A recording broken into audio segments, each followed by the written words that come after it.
পৃথিবীতে কোনো মানুষের জন্মদিন মৃত্যুদিন পালন করা জায়েজ নেই, সে যত বড় লোক হোক। এই জন্য রাসূলুল্লাহর মতো এত বড় বিশাল পাওয়ারওয়ালা লোক তার জীবনে কোনোদিন জন্মদিন মৃত্যুদিন পালন হয়েছে হয়নি। আমরা আন্দাজে বাবার জন্মদিন পালন করি, মায়ের জন্মদিন পালন করি। এটা যদি এত গুরুত্বপূর্ণ হতো, যেখানে রাসূল শুয়ে আছে, কালকে তো রবিউল আউয়ালের 12 তারিখ, আপনি এই তারিখটা আসলে কি কি করবেন আল্লাহর নবী সেটা করেছেন জীবনে। উনি শুকরিয়া আদায়ের জন্য এই 12 তারিখে তিনি রোজা রাখতেন। আপনি রোজা রাখেন না কেন? তাহলে শুকরিয়া আদায় হবে। বিশ্বনবী মুহাম্মদ রাসূলুল্লাহ দুনিয়াতে যে সমস্ত সিস্টেমে আসা দরকার উনি ওই সিস্টেমে না। আমরা আসলে ময়লা গায়ে থাকে, আমরা আসলে নাভি কাটা লাগে, আমরা আসলে খাতনা করা লাগে, আর নবীজির এগুলো সব আমার আল্লাহ কমপ্লিট করে দিয়েছিলেন। দুনিয়াতে আসার পরে যে জন্ম, মিলাদ মানে জন্ম, এই জন্মেই তিনি কয়েকটা কাজ অলরেডি করেছিলেন। তার 1 নম্বরে তার প্রথম কাজ ছিল দুধ খাওয়া। জন্মের পরে কি করে বলেন বলেন? বিশ্বনবী জন্মের পরে দুধ খেয়েছিলেন এই পৃথিবীতে 3 জন মহিলার। প্রথমেই তার মায়ের, এরপরে উম্মে আইমান নামে এক দাসীর, 3 নম্বরে হালিমাতুস সাদিয়ার। কুষ্টিয়াবাসী সারা জীবন শুধু ইয়া নবী, এই মিলাদ পড়ে গেলাম। তো কি পড়েছি মিলাদে সেইটা বোঝানোর জন্য আমি এই ঘটনাটা নিয়ে আসলাম। সিরাত ইবনে হিশামের ভেতরে পাবেন, হযরতে হালিমাতুস সাদিয়া বলেন, আমি ওই পর্যন্ত মুশরিকা ছিলাম, আমি মুসলমান এখনো হইনি। আমি আসলাম তায়েফ থেকে, এসে শুধুমাত্র মুহাম্মদুর রাসূলুল্লাহকে তুলে নিয়ে আমি এই ডান স্তনটা দিলাম, তিনি পান করলেন। বাম স্তনটা লাগিয়েছি, তিনি মুখ বের করে নিলেন। আবার জোর করে লাগালাম, উনি মুখ বের করে দিলেন। আবার লাগিয়েছি, মুখ বের করে দিলেন। এদিকে তাকান। তিনবার তার স্তনে মুখ লাগালাম, 3 বারে তিনি মুখ বের করে দিলেন। এবার যেন আমার চোখের দিকে তাকিয়ে চোখের ইশারা দিয়ে আমাকে বোঝাতে চাই, মা হালিমা জোর করেন কেন? ডান স্তন এটা আমার অধিকার ছিল, আমি পান করেছি। বাম স্তন এটা আমার অধিকার না, এটা আমার দুধ ভাই আব্দুল্লাহর অধিকার। আমি জানি আপনার একটা ছেলে আছে আব্দুল্লাহ, আমার হক তো আমি পান করেছি, আমার ভাইয়ের হক আমি নষ্ট করতে পারি না। এই দুনিয়ায় আমার আগমন ভাইয়ের হক নষ্ট করার জন্য না, আরো ভাইয়ের হক যেন আমি ফিরিয়ে দেই। কুষ্টিয়াবাসী কে কোন রাজনৈতিক দলে আছেন, মতে আছেন, আমি সব বাদ দিলাম। আপনি নবীর উম্মত কিনা স্বীকার করেন। যেই নবী মিলাদ দেন, যেই নবীর জন্য মায়ের কোলে বসে যিনি ভাইয়ের হক ফিরিয়ে দেয়, নষ্ট করে না, সেই নবীর উম্মত আপনি যত বড় হচ্ছেন, ভাইয়ের হক মারার জম হচ্ছেন।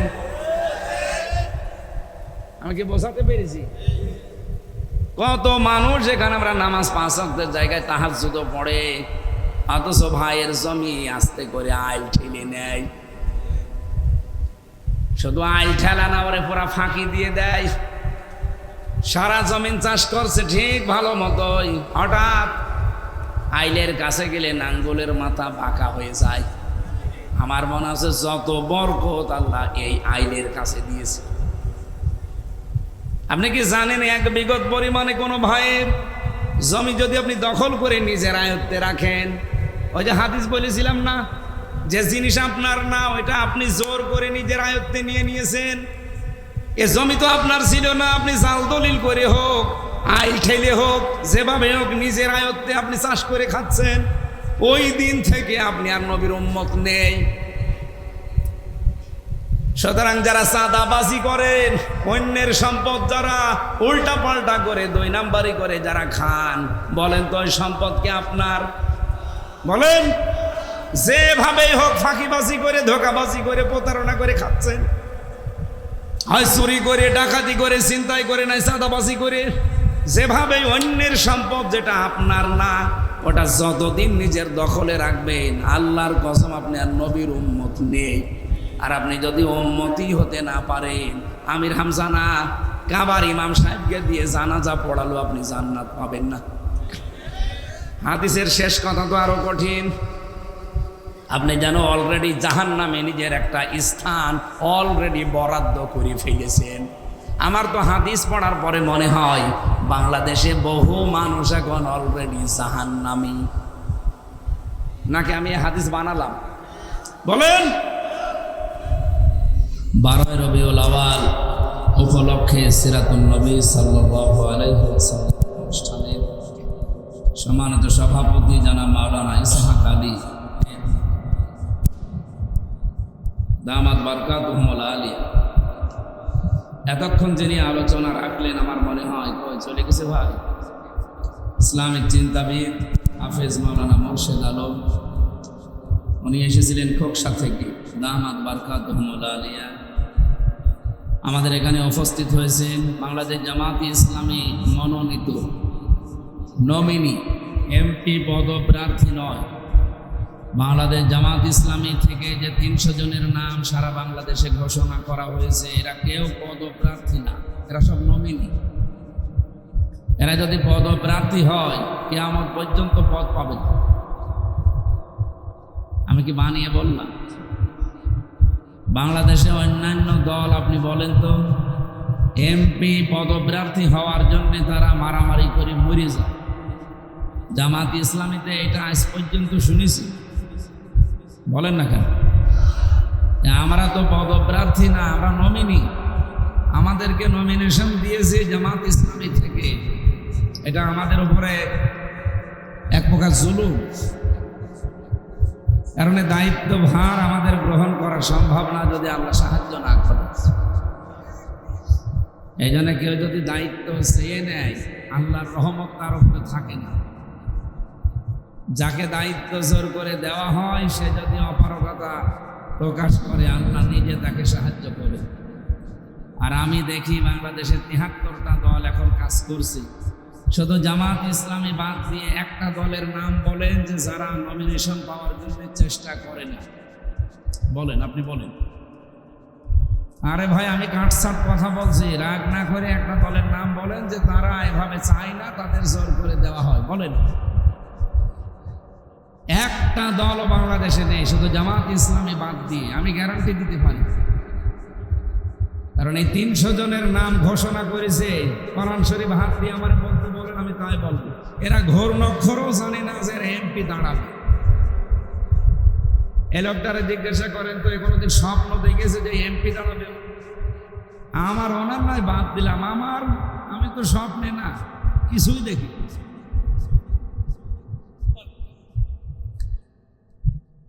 অথচ এই মহান দায়িত্ব ইসলামী আন্দোলন একামতের দিন তারা চাপিয়ে দিয়েছে। আর আমরা এটাকে ইবাদত মনে করি।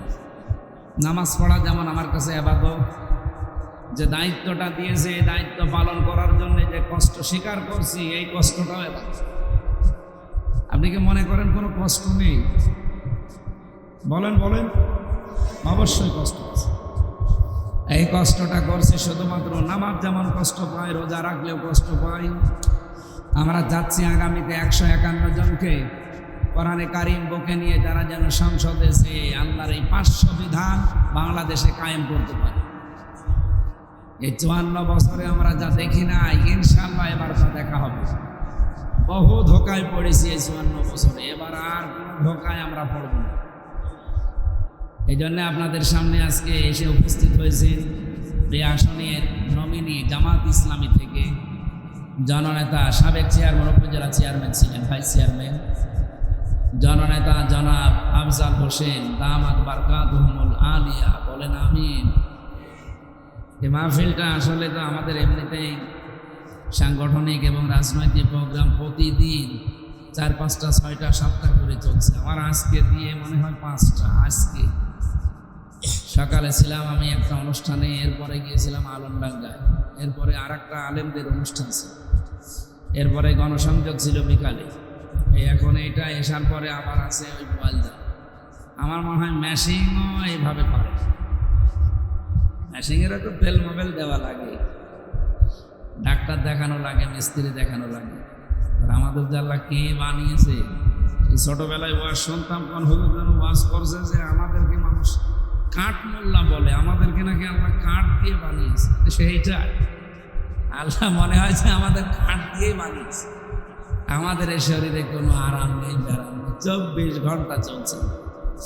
আল্লাহ যেন শরীরটা সুস্থ রাখে। 3টা বছর এই ফ্যাসিস্ট সরকার থাকাকালীন জালেমদের জেলখানা, ওরা তো ফাঁসির কন্ডেম সেলে রেখে দিয়েছিল। এই কারণে আমার শরীরটা ভেঙে গেছে। এটা স্বাভাবিক হতে অনেক সময় লাগবে। ডাক্তার দেখালাম দেশে বিদেশে। এজন্য দোয়া চাচ্ছি আমার কুষ্টিয়াবাসীর কাছে, আল্লাহ যেন আগের অবস্থায় খুব দ্রুত আবার ফিরিয়ে দেন। হয়তো কোনো দায়িত্ব পালন করা শরীর ভালো না থাকলে সম্ভব। মঞ্চে যারা বসে আছেন সম্মানিত ওলামায়ে কেরাম, সামনে বসা মুসলমান ভাইরা, পর্দার আড়ালের সম্মানিত মা এবং বোনেরা, প্রাণ প্রিয় কুষ্টিয়াবাসী, এটা রেকর্ড হচ্ছে তো। আমার সামনে যদি 5 জন মানুষও থাকে কোনো অসুবিধা নেই। এখন আমার সামনে বাংলাদেশ সহ বিশ্বের 175 কোটি মুসলিম, বিভিন্ন ভাষায় তারা এই কথাগুলো শুনতে পাচ্ছে। কারণ আমরা যার জীবনে নিয়ে আলোচনা করার জন্য বসেছি, উনি আফজাল হোসেন না, উনি আমির হামজা না, কে?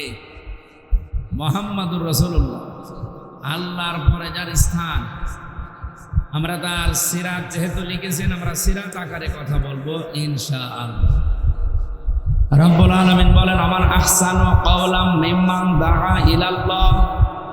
ওই লোকটার চাইতে উত্তম কথা, সুন্দর কথা, ভালো কথা কেউ বলে না। লোক মিম্মান দাআ ইলাল্লাহ, যে ব্যক্তি আল্লাহর দিকে মানুষকে ডাকে। এই জন্য দুনিয়ায় যত কথা আছে দেখবেন, সব চাইতে ভালো কথা আল্লাহর নিকটে যারা আল্লাহর দিকে মানুষকে ডাকতেছে। ওয়ামিলা সালিহা, শুধু ডাকেই না, ভালো কাজে আঞ্জাম দেয়। ভালো কাজ কি? আমরা অনেক মানুষ মনে করে ভালো কাজ মানে 5 ওয়াক্ত নামাজ পড়লাম, রোজা রাখলাম, হজ করে আসলাম, সম্পদ থাকলে হয়ে গেল ভালো কাজ। কে বলেছে আপনাকে? ভালো কাজ আমার আল্লাহর দৃষ্টিতে কোনটা? রব্বুল আলামিন বলেন, তুমিনুনা বিল্লাহি ওয়া রাসূলিহি ওয়া তুজাহিদুনা ফি সাবিলিল্লাহ বিআমওয়ালিকুম ওয়া আনফুসিকুম যালিকুম খায়রুল লাকুম ইন কুনতুম তা'লামুন।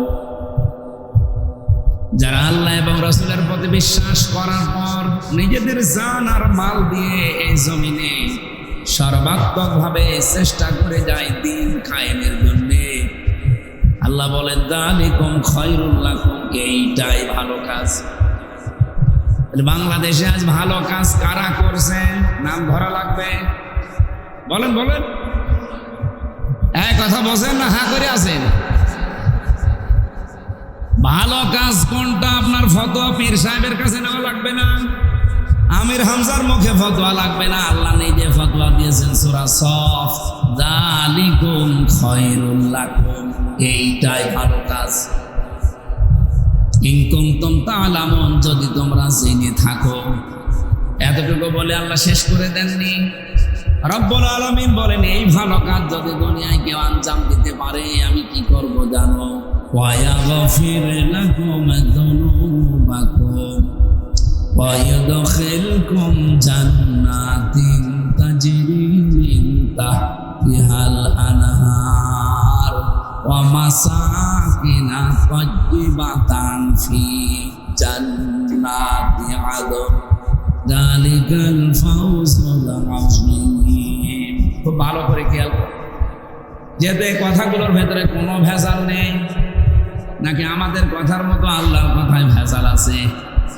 বলেন।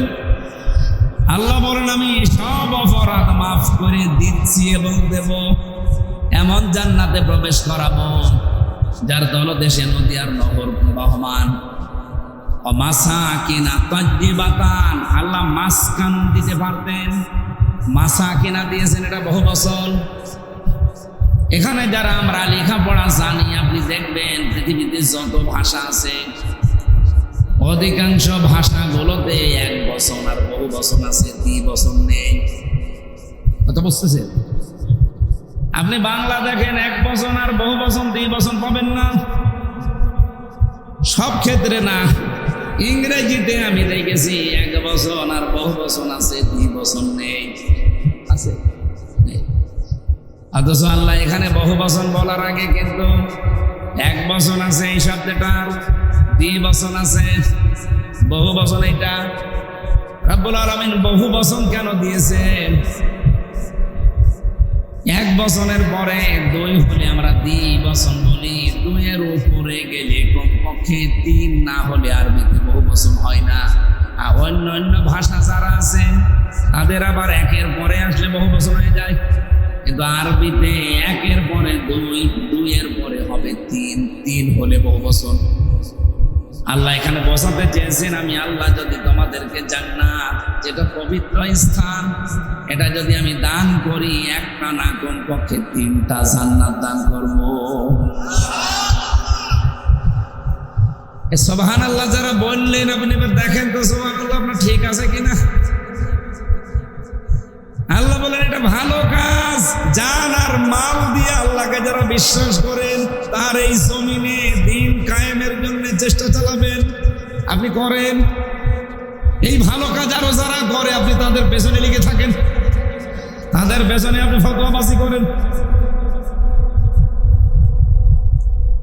কথা যদি না বোঝার ভান করে থাকেন, আমি আবার রিপিট করছি, আপনি যত কথাই বলেন না কেন, আল্লাহর কাছে ভালো কথা যারা আল্লাহর দিকে ডাকে আর ভালো কাজ করে, ভালো কাজ মানে এইটা, আমিলা সালেহা, যারা ভালো কাজের আঞ্জাম দেয় দুনিয়ায়, পৃথিবীর সব চাইতে ভালো কাজ আল্লাহর দৃষ্টিতে আল্লাহর জমিনে তার বিধানকে কায়েম করা। এটা করতে গিয়ে আজ অনেকে আমাদেরকে দুনিয়াদার বলে, ধান্দাবাজ বলে, এমনকি বলে ধর্মের নামে রাজনীতি করে। আমি যদি দিন প্রতিষ্ঠার কাজ করলে ধর্মের নামে রাজনীতি হয়, আপনি মানুষের তৈরি করা আইন কায়েমের জন্য চেষ্টা করেন, আপনারটা কি বলেন? ডক্টর মোহাম্মদ ইউনূস, তার দেখবেন যে ভোটার আইডি কার্ড আছে, যতটুকু যেটা যেটা লেখা আছে ঠিক ওইভাবেই আমারটাও অতটুকু ওইভাবেই লেখা আছে।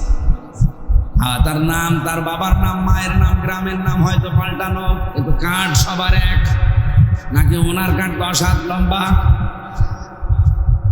যারা আজ আমাদেরকে কোরআনের কথা সঠিকভাবে বলতে গেলেই বলেন রাজনীতি করে, আপনার কার্ড দিয়ে আপনি রাজনীতি করতে পারেন। আমার ওই রকম ভোটার আইডি কার্ড দেশের আছে, আমি ভেসে আসি নাই, ভেসে এসেছি আপনার মতো। এই জন্য আমি ভালো কাজ যেহেতু কোরআন থেকে বুঝেছি, জীবন থাকতেই ভালো কাজ আমি করবই। আল্লাহ এতটুকু শেষ করে দেননি আয়াতের শেষ অংশ, ওয়াকালা ইন্নানি মিনাল মুসলিমিন। এমনকি সেই লোকটা এ কথা বুক ফুলিয়ে বলতে পারে যে আমি কিন্তু মুসলমান। আমি কি? আপনি মন থেকে বলেন তো, এই 15.5 বছরে যে দুর্যোগ গেল, জনসম্মুখে এসে মন খুলে বলা যেত যে ভাই আমি কিন্তু মুসলমান, বলা যেত? প্রশ্ন আসতে পারে, বলা যেত না মানে? আমি তো বলতাম। হ্যাঁ বলতেন, আপনারা আগা কাটা আছে তাই। অনেকে মনে করে আমি মুসলমানই দিয়েছি ছোটবেলা, আমি মুসলমান না মানে। আগা কেটে দিলে যদি মানুষ মুসলমান হয় তো ছাগলের তো দেওয়া আছে। ছাগল যদি বলে আমিও হবে মুসলমান, কি অনেকে জানেই না। অনেক মানুষ এই ছোটবেলায় শুধু ছেলে মুসলমানই দিয়েছে। আর একটা ধান্দাও আছে, মুসলমানি দেওয়া না, এই মুসলমানি দিয়ে অনেকে টাকা তোলে, আলখাতা। 20 বছর হয়ে গেছে ছেলের বয়স, তাকড়া হয়ে গেছে ছেলে, এখনো মুসলমান দিইনি। কি গো চাচা, এত বড় ছেলে, এইটা মুসলমানে দেননি, দেব কি করে? ওরও টাকা নেই, আমারও টাকা নেই। ছেলে মুসলমানে দিতে কয় টাকা লাগে বলেন? কত? 500 টাকা দিলে গোড়া থেকে কেটে মাপ দিয়ে দিন। 100 টাকা দিলে কেটে ফেলে। কুষ্টিয়াবাসী, আমি হাসির জন্য না, এখানে একটা শিক্ষা আছে। যেই লোকটার ছেলে মুসলমানি দেবে, মাত্র 100-150-200 টাকা খরচ, কিন্তু সে আজ 20-30 হাজার টাকা খরচ করে। কেন? এতদিন বিভিন্ন জায়গায় দাওয়াত খেয়েছে, এখন ওই দাওয়াত দিয়ে ওই টাকা তুলবে। তো টাকা তো কাছে নেই, কিভাবে তুলবে? শেষে ব্যারাকের কাছে লোন নেয়, এনজিওর কাছে লোন নিয়েছে 50,000 টাকা। মাইকিং করছে যে আমার 20 বছরের ছেলে মুসলমানি, আপনারা আসেন। মানুষও আসে, খাওয়া দাওয়া হয়। 50,000 খরচ করে দেখা যাচ্ছে 60,000 টাকা আরো লাভ হয়েছে। মাছ গ্রামে বাজারে বসে বসে হাসতেছে গোপে তা দিয়ে। কি কথা আছে এত খুশি? যে বাবাজি বলবেন না যে ব্যবসায় এত লাভ। আমার মনে হচ্ছে মুসলমানই আমি আর বলি, এর নাম মুসলমান। আল্লাহ যে বললেন লোকটা বুক ফুলিয়ে বলতে পারবে ওয়াকালা ইন্নানি মিনাল মুসলিমিন, আমি কিন্তু যেমন তেমন লোক না, আমি মুসলমান। এই বাংলাদেশে আমরা এখন যারা আছি, এই যে 4 জন চেয়ারে বসে আছি আমরা সহ, বলেন তো আয়াতের প্রথম অংশ হয়তো আমরা মানছি, আল্লাহর দিকে কম বেশি আমরা ডাকি, ঠিক আছে? আমিলা সলিহা, ভালো ভালো কাজেও কম বেশি আমরা করি, আঞ্জাম দেই। 3 নাম্বার যেটা বলেন আপনি মন খুলে যে আমি মুসলমান, এই কথা বলার যোগ্যতা এখন আমাদের আছে। কেউ যদি বলতে চায় যে আমি মুসলমান, তার কাছে চাঁদাবাজি থাকবে? বলেন, কোন মুসলমান চাঁদাবাজি করতে পারে? মুসলমান আপনি বলতে পারেন না। মানে দাঁড়া মা লাইসা লাহু ফালাইসা মিন্না ওয়া লিয়াতাবাওয়া মাকআদাহু মিনান নার।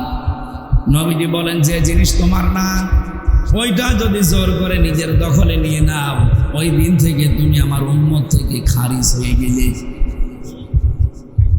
এতটুকুই না, ওয়াকালা ওয়া লিয়াতাবাওয়া মাকআদাহু মিনান নার, জাহান্নামে তুমি নিজের একটা স্থান বরাদ্দ করে ফেললে। আমার তো মনে হচ্ছে বাংলাদেশে আগস্টের 5 তারিখের পর থেকে বহু মানুষ অলরেডি নবীর উম্মত থেকে বের হয়ে গেছে। আরে ভাই, আপনি নামাজ পড়েন, রোজা রাখেন, দাড়ি রেখেছেন, অথচ নবীর উম্মত না। নবীর উম্মত না হলে ইহুদি যেমন নবীর উম্মত না, খ্রিস্টান যেমন নবীর উম্মত না, হিন্দু যেমন নবীর উম্মত না, ওর নামাজ রোজা যেমন কবুল হবে না, আপনারটাও। কি কথা বলেন? শক্ত হয়ে যাচ্ছে, কিছুই হয়নি, শুরু হচ্ছে। সুতরাং আমি মুসলমান, এই পরিবেশ তৈরি করা লাগবে সামনে। আর এই পরিবেশ আমরা তৈরি করতে চাই কোরআনে কারীম দিয়ে। এমন বাংলাদেশ গঠন হবে সামনে, যেখানে চাঁদাও থাকবে না, বাজিও থাকবে না। এতদিন যারা বাবা শাহজালাল সব হালাল করে খেয়েছে, এখন তারা অনেকেই চোরের মায়ের বড় গলা। যারা আজ বাংলাদেশে গলা বাসি করছে, বড় বড় কথা বলছে, বলেন তো চরিত্র বলে কিছু আছে?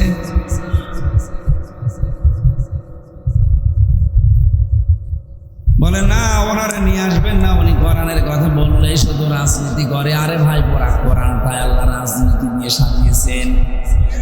একটা আয়াত দেখান যেখানে আল্লাহর সার্বভৌমত্বের কথা নেই, দেখান।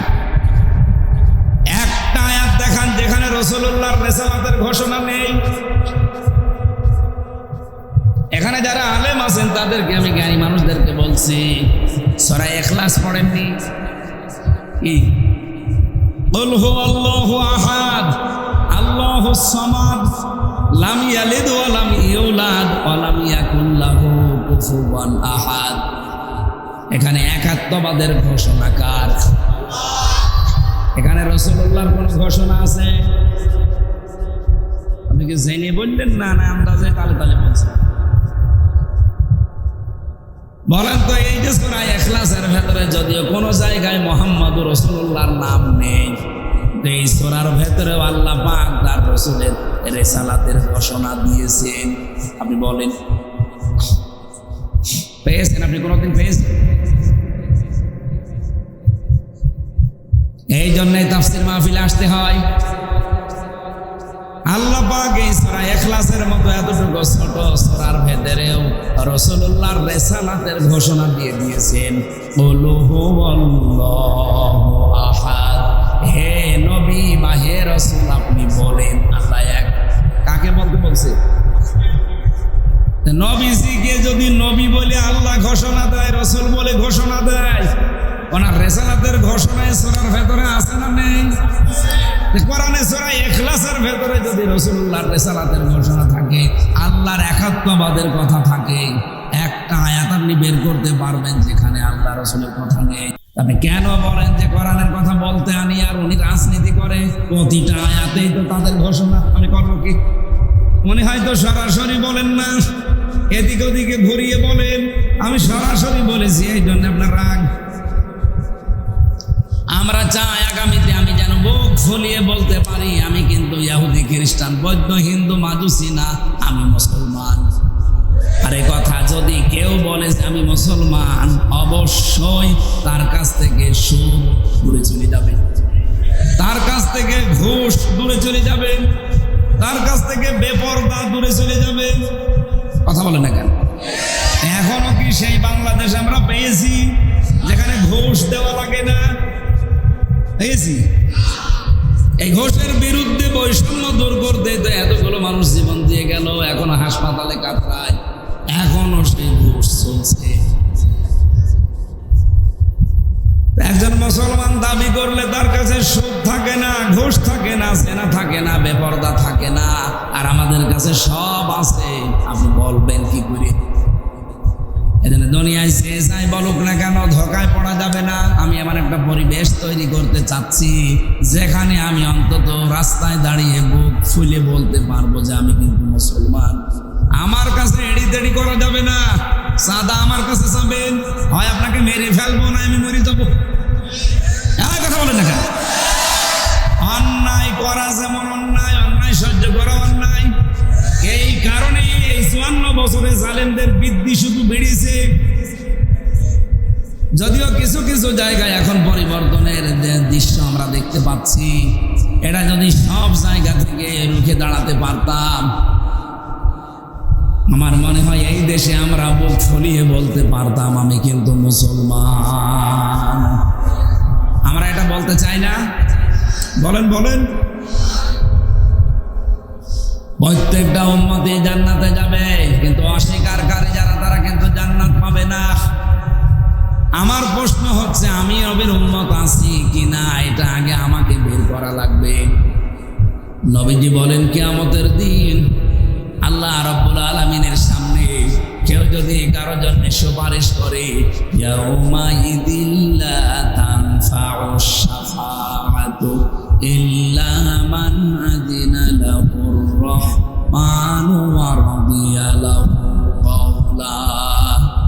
সূরা তাহা 109 নম্বর আয়াতে আছে, সেই দিন কেউ সুপারিশ করলে কাজে লাগবে না, ইল্লা মান আযিনা লাহুর রহমান, যাকে রহমান অনুমতি না দেবেন, এজেন্ট না দেবেন, রাদিয়া লাহু কাওলা, যার কথা পর্যন্ত আমার আল্লাহ শুনতে রাজি না হবেন।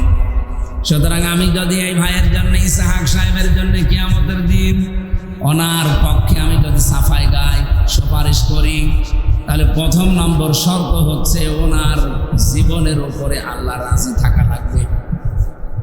এমন জীবন গঠন করেছে সারা জীবনে শুধু সুদ, এমন জীবন গঠন করেছে সারা জীবন শুধু জেনা, এমন জীবন গঠন করেছে সারা জীবনে শুধু লাল পানি।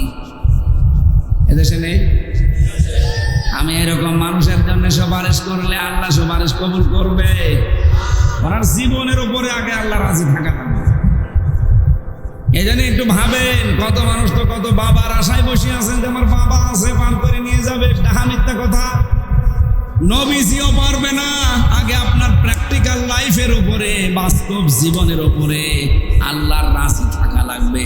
তাহলে এমন কাজ করা দরকার আল্লাহ যেন নারাজ না হয়। অকালা ইন্নাকে 2 নম্বরে রাদিয়াল্লাহু কাওলা, এমনকি আপনার কথা শুনতে আল্লাহর পছন্দ হওয়া লাগবে। আমি যে দুনিয়াতে কথাবার্তারা যা বলি, এই কথার উপর আল্লাহর রাজি থাকা লাগবে। অথচ এ দেশে শুধু রাজনৈতিক কারণে প্রতিহিংসা নিয়ে এত কথা বলে, 100টা বললে 98টা মিথ্যা কথা। চুপ করে থাকতে পারেন না যদি কথা মিথ্যাই বলবেন, সত্য কথা যদি বলতে না পারে তো চুপ করে থাকবেন। একটা মিথ্যা দোষ দিয়ে তহমত দিয়ে তার জাতির সামনে কালার করে দেন। আমি কি বেশি বললাম? এরকম মানুষ দেশে নেই, বলেন। অথচ এই সিস্টেমটা থাকার কারণে বহু মানুষের দোয়া আল্লাহ কবুল করা বন্ধ করে দেয়। নিজের ভেতরে যাদের দোষ আছে দোষগুলো উন্মুক্ত করে না, অন্যের দোষ শুধু বানিয়ে বানিয়ে তার উপরে চাপিয়ে দেয়। আমার যতটুকু সারা দেশ সম্পর্কে ধারণা, সবচাইতে বেশি এই গোনাটা বাংলাদেশে হচ্ছে। নিজে দোষ করে নিজে নিরপরাধ, আর একটা ভালো মানুষের ওপরে দোষটা চাপিয়ে দেয়, তার বিরুদ্ধে মিথ্যা তথ্য লাগায়, মিথ্যা কথা বলে লোকটাকে কালার করে দেয়।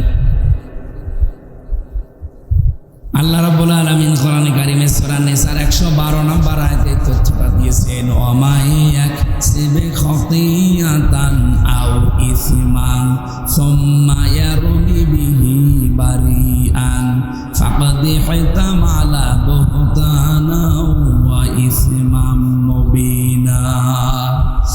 তোমাদের ভেতরে বহু মানুষ এমন আছে নিজে অন্যায় করে, আর অন্যায়টা যখন সংগঠিত হয়ে যায় একটা ভালো মানুষের ওপরে, নির্দোষ মানুষের ওপরে দোষটা চাপিয়ে দিয়ে নিচে ভালো সাজে।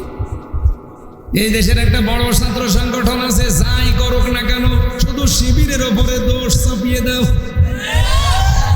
এ কথা বলে না তারা যে দায় দিয়ে দাও, মনে হচ্ছে ওদের বানিয়েছে আল্লাহ দায় নেওয়ার জন্য। আপনি হয়তো বুঝতে পারছেন না, জাতির লোক কিন্তু এখন বুঝে ফেলেছে যে এ তো মিথ্যাবাদী, নিজে দোষ করে, নিজে অন্যায় করে, আর দোষ চাপিয়ে দেয় একটা ভালো মানুষের ওপরে। এটা তো দুনিয়া গেল, কিয়ামতের দিন আপনি প্রকাশ্য পাপের বোঝা পিঠের ওপরে বহন করে চলতে থাকবেন। এই কুষ্টিয়ার মানুষগুলো আপনাকে দেখে বলবে কত নিকৃষ্ট বোঝা বহন করে নিয়ে যাচ্ছে। বলেন নাউজুবিল্লাহ।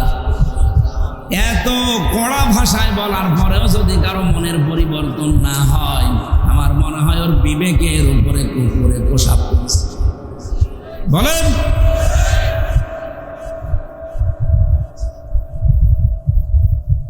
নিজে অন্যায় করে যারা নিরপরাধ মানুষের উপরে চাপিয়ে দেন, কোন মানুষ যদি ওই দোষ না করে বানিয়ে বানিয়ে তার উপরে দোষটা দিয়ে দিয়ে তাকে কালার করে দেন, মানুষের সামনে খারাপ বানান, কি হবে আপনি জানেন? সবচাইতে বড় হচ্ছে কিয়ামতে আপনি গুনার বোঝা বহন করবেন। 2 নম্বরে ওই দিন থেকে আপনার আর কোনো দিন দোয়া কবুল হবে না। মুসা নবী আলাইহিস সালামের জামানায় একবার বৃষ্টি বন্ধ হয়ে গিয়েছিল। উনি উম্মতদেরকে নিয়ে চাটিয়াল ময়দানে 2 রাকাত নামাজ আদায় করে দোয়া করলেন, আল্লাহ বৃষ্টি দাও। 3 বার আকাশ থেকে আওয়াজ এসেছে, না বৃষ্টি হবে না। মুসা নবী তো রাগী নবী ছিল, রেগে গেছে, ডাক দিয়ে বলে, মাবুদ বৃষ্টি দিবে না মানে এগুলো নাই, আমার উম্মত, আমার মায়া লাগে, তোমার তো বান্দা, তোমার মায়া লাগে না? আল্লাহ বলেন, মায়া লাগে কিন্তু বৃষ্টি হবে না। মায়া লাগে বৃষ্টি হবে না, কি বলেন আপনি? বৃষ্টি দেওয়া লাগবে। আল্লাহ পাক বলেন, মুসা তুমি যতবার দোয়া করো আমি বৃষ্টি দেব না, কারণ তুমি যাদের নিয়ে দোয়া করছিলে ওর ভেতরে নামিমা, তালাতালি করা, এর কথা ওর কাছে লাগায়, একজনের উপরে দোষ চাপিয়ে দেয়। এইরকম একজন লোক আছে, ও যতক্ষণ তোমার এই মোনাজাতে থাকবে ততক্ষণ তুমি নবী বলে দোয়া কবুল হবে না। মুসা নবী বলছে, আল্লাহ তুমি শুধু ওর নাম বলো, দেখো কি করি। না, আমি নিজেই নাম ধরে কথা বলতে নিষেধ করি, আর নিজেই যদি এখন নাম বলি তুমি সবার সামনে ওরে অপমান করবা, দরকার নেই। হযরত মুসা বলে, আল্লাহ তুমি যদি নামই না বলো আমি টের পাবো কি করে? বলে, একটা কায়দা তোমারে বলি, তুমি এখন যে তওবা করবা তাহলে ওই লোকটাও তওবা করবে। তাওবা যদি কেউ মন থেকে করে তার পেছনে কোনো অপরাধ থাকে না, সব আল্লাহ মাফ করে দেয়। উনি আসলেন, বললেন, এখানে একজন লোক এমন আছে যে নিজে দোষ করে অন্যের উপরে চাপিয়ে দেয়, এই জন্য দোয়া কবুল হচ্ছে না। কে আছে আমি জানি না, তবে আল্লাহ জানিয়েছে আছে। আমি এখন তাওবা করব, সবাই আপনারা তাওবা করবেন। সবাই মিলে মুসা নবীর সাথে তাওবা করার পর এবার হাত তুললেন, আল্লাহ সঙ্গে সঙ্গে বৃষ্টি নাজিল করলেন।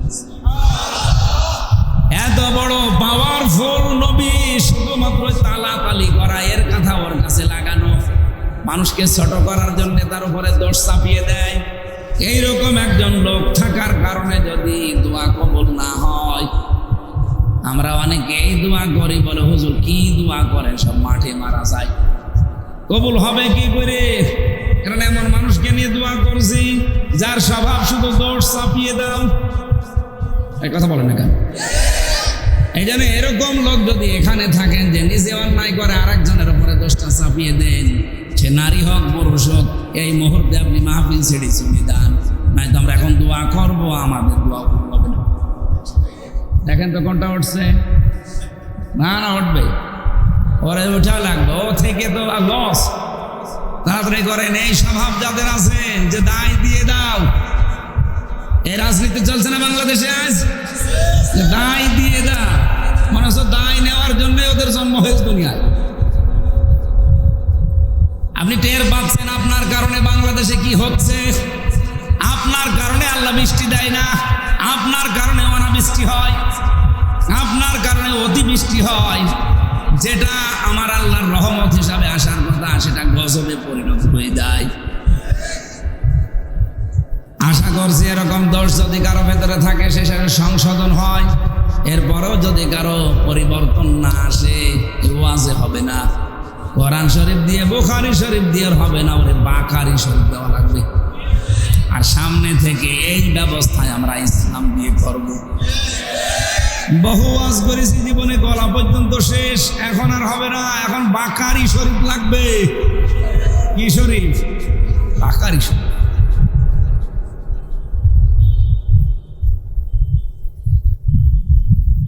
আমার কথা ছিল যারা অস্বীকারী, আমরা নবীর উম্মত এখনো যেহেতু হতে পারি নাই, কারণ আমার কথাবার্তার উপরে তো আল্লাহ রাজি নেই। আমি এমন কথা বলি যে কথার উপরে আল্লাহ রাজি হওয়া সম্ভব না, কারণ 100টা বললে দিনের ভেতরে আমার 70টাই মিথ্যা কথা। এরকম মানুষ দেশে আছে না? আমি হাসিনার দিকে তাকিয়ে বলছি, আপনি বলেন তো, যত কথা বলতো অধিকাংশগুলোই সত্য কথা না মিথ্যা কথা? মিথ্যার একটা তালিকা এসেছে, সারা পৃথিবীতে 6 জন মানুষের নাম পেয়েছি যাদেরকে আল্লাহ ঘৃণিত বানিয়ে দিয়েছে। এই তামাম দুনিয়া তাদেরকে ঘৃণা করে, তার নিজের ধর্মের লোক তাদের দেখতে পারে না। তার 1 নম্বরে নাম এসেছে এই নেতানিয়াহু, গাজায় যিনি এখন অত্যাচার করছে। 6 নম্বরের তালিকা পড়তে পড়তে আমাদের দেশে যেটা পালিয়েছে ওইটার নাম আছে। জীবনে কত মিথ্যা কথা বলেছে আপনি হিসাব করে বলেন। কুষ্টিয়াবাসী, আমি চলে যাচ্ছি হাদিসের মূল ব্যাখ্যায়। প্রত্যেকটা উম্মতই জান্নাতে যাবে, কিন্তু উম্মত আমাদের হওয়া লাগবে। শুধু আবা যারা, আবা জান্নাতে যাবে না। সাহাবী বললেন আবা কি? নবীজি বললেন আবা হচ্ছে মান আতানি দাখালাল জান্নাহ, যারা আমাকে অনুসরণ করে এই মানুষগুলো আমার সাথে জান্নাতে থাকবে। ওমান আসানি ফাকাদ আবা, আর যারা আমাকে অস্বীকার করে, আমার আদর্শ মানে না, আমার অনুসরণ করে না, এই মানুষগুলো হচ্ছে আবা। এরা অস্বীকারী, এরা জাহান্নামে যাবে। রবিউল আউয়াল মাস আসলে যেহেতু আমরা অন্তত কিছু না করলেও রাসূলের মহব্বত একটু মিলাদ দেই না, এলাকায় মিলাদ হয়? আপনি কি বোঝেন মিলাদ কি? এনারে নিয়ে আমারে নিয়ে আপনি মিলাদ পড়াবেন। মিলাদ কি কোনোদিন কি ভেবেছেন যে মিলাদটা কি? মিলাদের বাংলা অর্থ হচ্ছে জন্ম। মিলাদ থেকে শব্দটা এসেছে। মিলাদ মানে কি বললাম? জন্ম। বলেন বলেন। পৃথিবীতে কোনো মানুষের জন্মদিন মৃত্যুদিন পালন করা জায়েজ নেই, সে যত বড় লোক হোক। এই জন্য রাসূলুল্লাহর মতো এত বড় বিশাল পাওয়ারওয়ালা লোক, তার জীবনে কোনোদিন জন্মদিন মৃত্যুদিন পালন হয়েছে? হয়নি। আমরা আন্দাজে বাবার জন্মদিন পালন করি, মায়ের জন্মদিন পালন করি। এটা যদি এত গুরুত্বপূর্ণ হতো, যেখানে রাসূল শুয়ে আছে, কালকে তো রবিউল আউয়ালের 12 তারিখ, আপনি এই তারিখটা আসলে কি কি করবেন? আল্লাহর নবী সেটা করেছেন জীবনে। উনি শুকরিয়া আদায়ের জন্য এই 12 তারিখে তিনি রোজা রাখতেন। আপনি রোজা রাখেন না কেন? তাহলে শুকরিয়া আদায় হবে। বিশ্বনবী মুহাম্মদ রাসূলুল্লাহ দুনিয়াতে যে সমস্ত সিস্টেমে আসা দরকার উনি ওই সিস্টেমে না। আমরা আসলে ময়লা গায়ে থাকে, আমরা আসলে নাভি কাটা লাগে, আমরা আসলে খাতনা করা লাগে, আর নবীজির এগুলো সব আমার আল্লাহ কমপ্লিট করে দিয়েছিলেন। দুনিয়াতে আসার পরে যে জন্ম, মিলাদ মানে জন্ম, এই জন্মেই তিনি কয়েকটা কাজ অলরেডি করেছিলেন। তার এক নম্বরে তার প্রথম কাজ ছিল দুধ খাওয়া। জন্মের পরে কি করে বলেন বলেন? বিশ্বনবী জন্মের পরে দুধ খেয়েছিলেন এই পৃথিবীতে তিনজন মহিলার। প্রথমেই তার মায়ের, এরপরে উম্মে আইমান নামে এক দাসীর, 3 নম্বরে হালিমাতুস সাদিয়ার। কুষ্টিয়াবাসী সারা জীবন শুধু ইয়া নবী এই মিলাদ পড়ে গেলাম। কি পড়েছি মিলাদে সেইটা বোঝানোর জন্য আমি এই ঘটনাটা নিয়ে আসলাম। সিরাত ইবনে হিশামের ভেতরে পাবেন হযরতে হালিমাতুস সাদিয়া বলেন, আমি ওই পর্যন্ত মুশরিকা ছিলাম, আমি মুসলমান এখনো হইনি। আমি আসলাম তায়েফ থেকে, এসে শুধুমাত্র মুহাম্মদ রাসূলুল্লাহকে তুলে নিয়ে আমি এই ডান স্তনটা দিলাম, তিনি পান করলেন। বাম স্তনটা লাগিয়েছি, তিনি মুখ বের করে নিলেন। আবার জোর করে লাগালাম, উনি মুখ বের করে দিলেন। আবার লাগিয়েছি, মুখ বের করে দিলেন। এদিকে তাকান। তিনবার তার স্তনে মুখ লাগালাম, 3 বারে তিনি মুখ বের করে দিলেন। এবার যেন আমার চোখের দিকে তাকিয়ে চোখের ইশারা দিয়ে আমাকে বোঝাতে চাই, মা হালিমা জোর করেন কেন? ডান স্তন এটা আমার অধিকার ছিল, আমি পান করেছি। বাম স্তন এটা আমার অধিকার না, এটা আমার দুধ ভাই আব্দুল্লাহর অধিকার। আমি জানি আপনার একটা ছেলে আছে আব্দুল্লাহ, আমার হক তো আমি পান করেছি, আমার ভাইয়ের হক আমি নষ্ট করতে পারি না। এই দুনিয়ায় আমার আগমন ভাইয়ের হক নষ্ট করার জন্য না, আরো ভাইয়ের হক যেন আমি ফিরিয়ে দেয়। কুষ্টিয়াবাসী কে কোন রাজনৈতিক দলে আছেন, মতে আছেন, আমি সব বাদ দিলাম। আপনি নবীর উম্মত কিনা স্বীকার করেন। যেই নবী মিলাদ দেন, যেই নবীর জন্য মায়ের কোলে বসে যিনি ভাইয়ের হক ফিরিয়ে দেয়, নষ্ট করে না, সেই নবীর উম্মত আপনি যত বড় হচ্ছেন, ভাইয়ের হক মারার জম হচ্ছেন। আমি কি বোঝাতে পেরেছি? কত মানুষ এখানে আমরা নামাজ 5 ওয়াক্তের জায়গায় তাহাজ্জুদও পড়ে, অথচ ভাইয়ের জমি আস্তে করে আইল ঠেলে নেয়। শুধু আইল ঠেলা না, ওরে পুরা ফাঁকি দিয়ে দেয়। সারা জমিন চাষ করছে ঠিক ভালো মতোই, হঠাৎ আইলের কাছে গেলে নাঙ্গলের মাথা বাঁকা হয়ে যায়। আমার মনে আছে যত বরকত আল্লাহ এই আইলের কাছে দিয়েছে। আপনি কি জানেন, 1 বিঘত পরিমাণে কোনো ভাইয়ের জমি যদি আপনি দখল করে নিজের আয়ত্তে রাখেন, ওই যে হাদিস বলেছিলাম না, যে জিনিস আপনার না ওইটা আপনি জোর করে নিজের আয়ত্তে নিয়ে নিয়েছেন। এ জমি তো আপনার ছিল না, আপনি জাল দলিল করে হোক, আইল ঠেলে হোক, যেভাবে হোক নিজের আয়ত্তে আপনি চাষ করে খাচ্ছেন। ওই দিন থেকে আপনি আর নবীর উম্মত নেই। সুতরাং যারা চাঁদাবাজি করেন, অন্যের সম্পদ যারা উল্টা পাল্টা করে 2 নাম্বারি করে যারা খান, বলেন তো ওই সম্পদ কি আপনার? বলেন, যেভাবে হোক ফাঁকিবাজি করে, ধোঁকাবাজি করে, প্রতারণা করে খাচ্ছেন, হয় চুরি করে, ডাকাতি করে, ছিনতাই করে, নাই চাঁদাবাজি করে।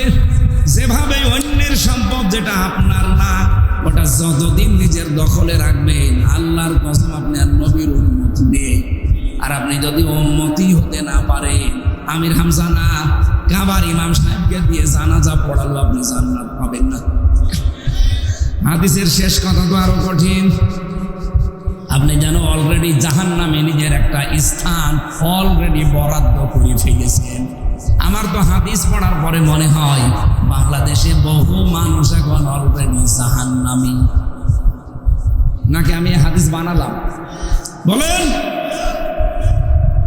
যেই নবী মায়ের কোলে বসে ভাইয়ের হক নষ্ট করে না, তাও দুধ ভাই, আপন ভাই না, আর আপনি আপন ভাইয়ের সম্পদ মেরে দেন। অনেকে দেখি নিজের জমি জায়গা যা আছে, বন আছে, বনকে শুধু মাঠের জমি দিতে চায়, বাড়ির জমি দিতে চায় না। বলে এইটাও দেওয়া লাগবে কেন? তোমারে জন্ম দিয়েছে তোমার বাবা, আর ওইটাকে ডাউনলোড করে নিয়ে এসেছে। ওইটা বাবার জন্ম দেওয়া না। সাহাবায়ে কেরাম যখন জমি জায়গা ভাগ করতেন, বাড়ির জিনিসপত্র, খাবারের প্লেট, এই গ্লাস, এইটা পর্যন্ত ভাগ করতেন বোনকে দিয়ে। আর তুমি বাড়ির জমি দিতে চাও না, আবার নামাজ পড়ো। আমার মনে হয় এই এলাকায় এই বাস করা ঠিক হচ্ছে না, কারণ এই এলাকায় এরকম মানুষ মনে হয়নি। আপনাদের এলাকার জমি জায়গা তো এরকম দাম না, আপনারাও এরকম করেন। কি করবেন বলেন তো? আমি একটু আবেগপূর্ণ হয়ে বলছি, কি করবেন বলেন? আপনি না আর 200 বছর বাঁচলেন, আর 200 বছর আপনি বেঁচে থাকলেন, শুধু খাবার খেলেন, 4-5টা বিয়ে করলেন, সন্তান একেবারে 15-20টা জন্ম দিলেন, মরে গেলেন। কি হয়েছে? আপনার আসল জীবন তো শুরু হবে চোখ বন্ধ হওয়ার পরে। যার শুরু হয়ে গেলে আর কোনোদিন শেষ হবে সেইটা ভুলে যায় কোনো জ্ঞানী মানুষ।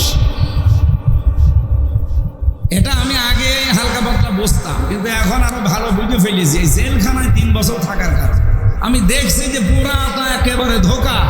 সে যেই হোক, আমার বউ এটাও একটা ধোকা।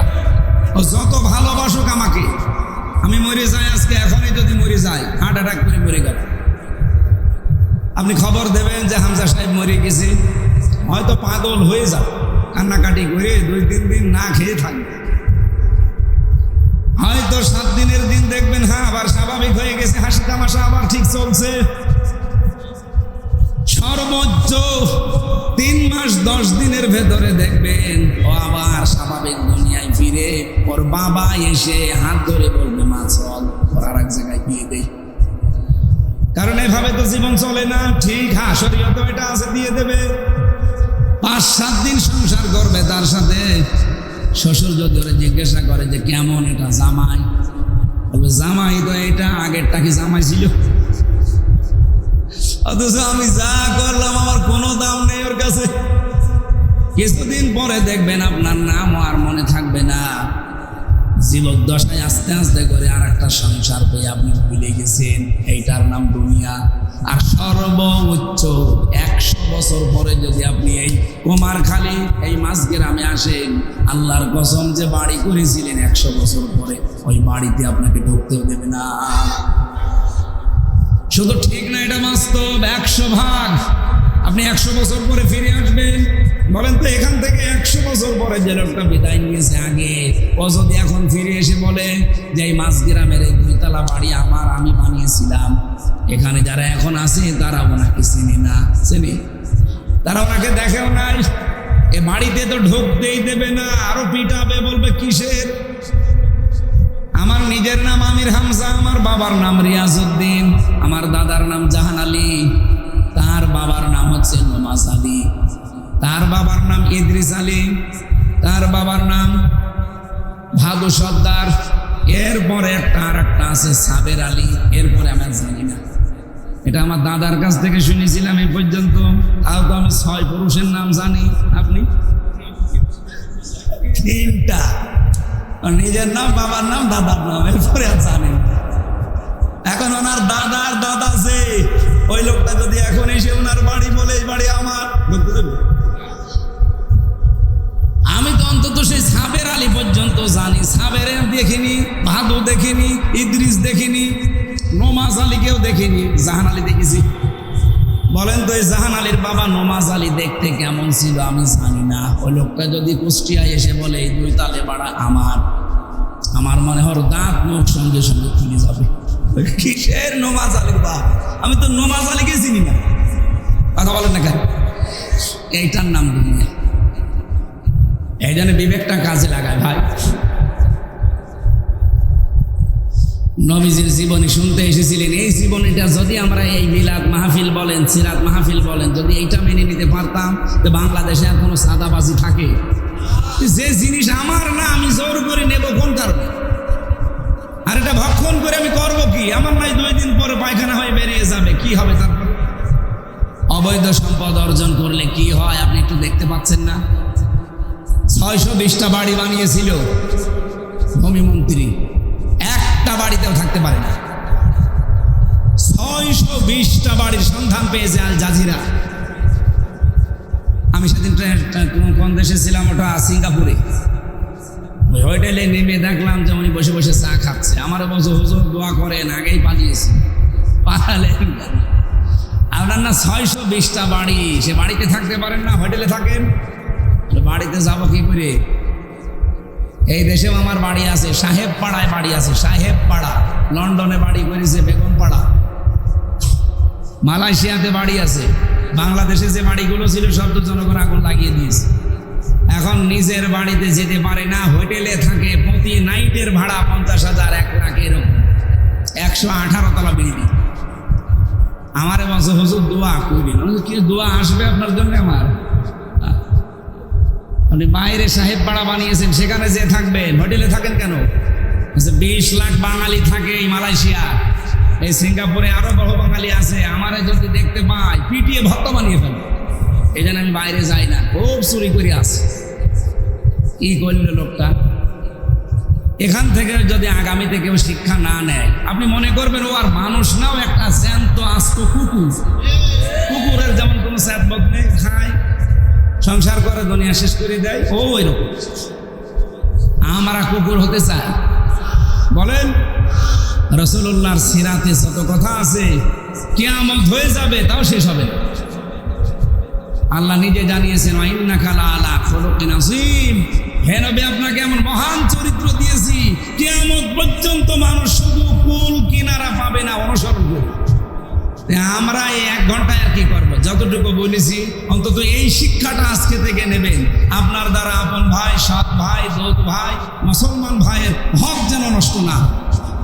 নারী এবং পুরুষ আমরা সবাই মিলে এই সিদ্ধান্ত নিতে পারলে আজকের এই অনুষ্ঠানটা সাকসেস হবে। আল্লাহ আমাদেরকে তৌফিক দিন। আল্লাহুম্মা আমিন।